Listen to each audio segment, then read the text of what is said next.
بسم اللہ الرحمن الرحیم۔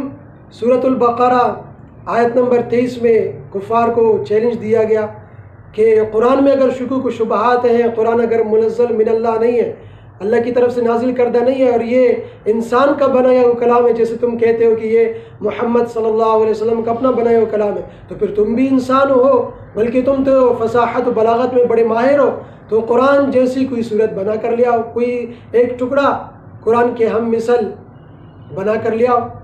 تو اس چیلنج میں وہ ناکام ہو گئے، اس حربے میں وہ ناکام ہو گئے، تو پھر قرآن میں کیڑے نکالنے لگ گئے کہ دیکھو قرآن میں تو مکھی اور مچھر اور مکڑی کی مثالیں بیان کی گئی ہیں، تو اس سے پتہ چلتا ہے یہ انسان کا بنایا ہوا کلام ہے۔ اگر یہ اللہ کا کلام ہوتا تو اللہ تو اتنی عظیم ذات ہے، وہ اتنی حقیر معمولی جیسی چیزوں کی مثال بیان نہ کرتے۔ تو اس کا جواب دیا گیا کہ کسی چیز کی مثال بیان کی جا رہی، کسی کے لیے مثال بیان کی جا رہی، تو اسی کے حال کے مطابق میں مثال دی جائے گی۔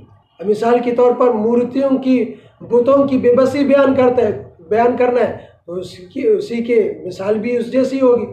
دنیا کی بے بسی، دنیا کی حقارت، دنیا کا دھوکہ ہونا، چھوٹا پن، اس کو بیان کرنا ہے تو اسی جیسی مثال دینی ہوگی۔ تو ایمان والے جو ہیں وہ تو اس مثال سے فائدہ اٹھاتے ہیں، وہ تو ان کی ایمان میں اضافہ ہوتا ہے، وہ تو سمجھ جاتے ہیں، لیکن جو کفار ہے، ضدی اٹدرے میں، ان کو سمجھنا ہی نہیں ہے، اس لیے ان کی گمراہی میں مزید اضافہ ہو جاتا ہے۔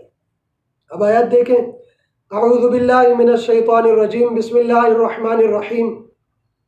ان اللہ، یقیناً اللہ، لا یستحیی، نہیں شرماتے، ان یضرب مثلا، کہ وہ کوئی بھی مثال بیان کرے، ما بعوضۃ، خواہ وہ مچھر کی ہو، فما فوقہا، یا اس سے بڑھ کر ہو، یعنی اس سے مچھر حقارت میں، چھوٹا پن ہونے میں مچھر سے بھی بڑھ کر ہو، جیسے مچھر کا پر۔ تو اللہ تعالیٰ کسی بھی چیز کی مثال دینے میں کوئی شرماتے نہیں۔ اللہ تعالیٰ بیان کرے تو مچھر کی مثال بیان کرے یا اس سے بھی کم تر چیز کی۔ فَأَمَّا الَّذِينَ آمَنُوا، پس وہ لوگ جو ایمان والے ہیں، جو ایمان والے ہیں، فَيَعْلَمُونَ، وہ تو جانتے ہیں، أَنَّهُ الْحَقُّ مِنْ رَبِّهِمْ، کہ یہ رب کی طرف سے برحق ہے، برمحل ہے، سچا ہے، وہ تو اس سے فائدہ اٹھاتے ہیں، وہ تو بات سمجھ جاتے ہیں۔ وَأَمَّا الَّذِينَ كَفَرُوا، اور جو کافر ہیں، جنہوں نے انکار کیا، قرآن کو تسلیم نہیں کیا، منزل من اللہ، اور آپ علیہ الصلوۃ والسلام کی رسالت کا تصدیق نہیں کیا، جو کفار ہیں، فیقولون، تو وہ کہتے ہیں، ماذا اراد اللہ، اللہ تعالیٰ کا کیا ارادہ ہے، بہذا مثلا، اس مثال کے ذریعے، تو وہ اس مثال میں کیڑے نکالنے لگ جاتے ہیں اور حقارت سے کہتے ہیں اتنی معمولی چیز سے مثال بیان کرنا، یہ اللہ تعالیٰ کا کیا ارادہ ہے، کیا مقصد ہے۔ یضل بہ کثیرا، اللہ تعالیٰ گمراہ کرتے ہیں اس مثال کے ذریعے کثیرہ، بہت سے لوگوں کو، یعنی یہ مثال بیان کر کے اللہ تعالیٰ بہت سے لوگوں کو گمراہ کرتے ہیں، یعنی بہت سے لوگ اس مثال کے ذریعے ان کی گمراہی میں اضافہ ہو جاتا ہے کہ انکار کر کے وہ اپنے آپ کو مزید گمراہی میں اضافہ کرتے ہیں اور جہنم کی طرف لے جاتے ہیں۔ وَيَهْدِي بِهِ كَثِيرًا، اور اللہ تعالیٰ راہ راست دکھاتے ہیں بھی اس مثال کے ذریعے کثیرہ، بہت سے لوگوں کو۔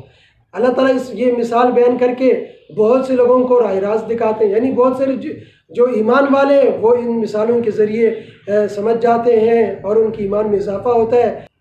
وَمَا يُضِلُّ بِهِ، اور اللہ تعالیٰ گمراہ نہیں کرتے اس کے ذریعے، ان مثالوں کے ذریعے، إِلَّا الْفَاسِقِينَ، مگر فاسقوں کو، حد اطاعت سے نکلنے والوں کو، یعنی ان آیات کے ذریعے، ان مثالوں کے ذریعے جو فاسق لوگ ہیں، جو حد اطاعت سے نکلنے والے ہیں، وہی گمراہ ہوتے ہیں، ان کی گمراہی میں اضافہ ہوتا ہے۔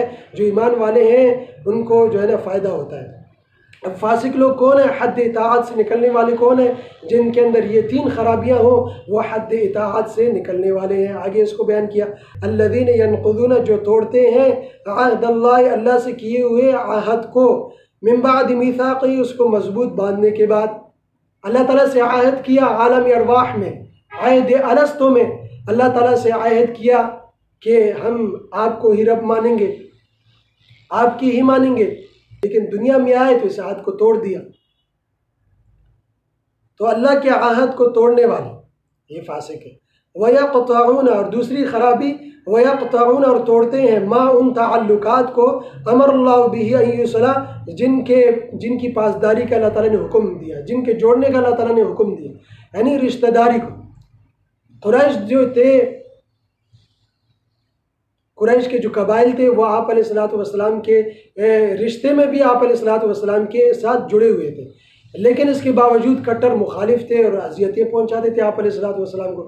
تو ان کو یہ رشتہ داری یاد دلائی گئی ہے. کم از کم اس رشتہ داری کا تو خیال کرو، اس رشتہ داری کا تو خیال کرو. لیکن وہ اس رشتہ داری کی پاسداری بھی انہوں نے نہیں کی اور اس کو توڑا انہوں نے.